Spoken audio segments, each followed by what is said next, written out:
David était un berger. Il travaillait dur, mais jouait également de la harpe pour louer Dieu. L'Éternel est mon berger, je ne manquerai de rien. Avec ma harpe, je rends grâce à Dieu et avec cette nouvelle chanson, je le loue. Parmi ses amis, il était connu pour être un grand chef de louange qui jouait très bien de la harpe. Il était également connu pour être un grand homme de prière. David croyait que Dieu était toujours avec lui. Quand David élevait les moutons, des lions et des ours essayaient d'attaquer ces moutons. David était trop petit et effrayé pour se battre seul contre les lions et les ours effrayants. Donc, David pria Dieu. « Mon Dieu, garde mes moutons à l'abri des lions et des ours. » David s'entraîna à utiliser sa fronde afin de pouvoir protéger ses moutons des attaques des lions, des ours et d'autres prédateurs.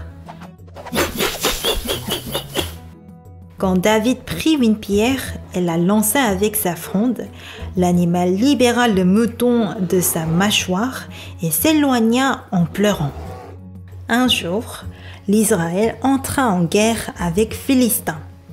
Le père de David lui demanda d'aller au camp pour donner quelque chose à ses frères.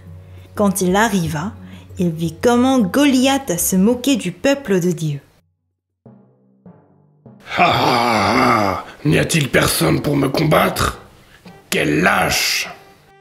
David demanda aux Israélites comment ce Philistin pouvait se moquer de l'armée de Dieu. Quelques personnes l'avaient entendu et le signalèrent au roi Saül, et le roi appela David dans son palais. « Mon roi, que personne ne se décourage à cause de ce Philistin.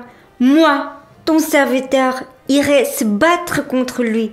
Dieu me guidera. » Comment peux-tu vaincre ce Philistin? Tu n'es qu'un jeune garçon. Lui, un homme de guerre depuis sa jeunesse. Quand un lion ou un ours enlève un mouton, je le poursuis, je le frappe et je sauve le mouton de sa gueule.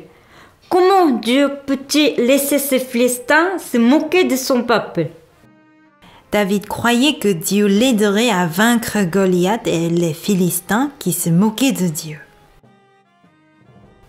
Avant de sortir combattre Goliath, David prit son bâton et sa fronde qu'il utilise pour combattre les lions et les ours. Il choisit également 5 pierres polies et les mit dans sa poche. Lorsque David s'approcha de Goliath, il le vit et se moqua de lui.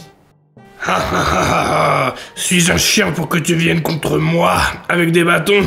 Quel idiot! » Mais David n'avait pas peur. David cria à Goliath.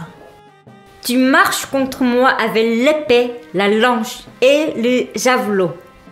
Et moi, je marche contre toi au nom de Dieu des troupes d'Israël, que tu as mises au défi. » David courut rapidement sur le champ de bataille.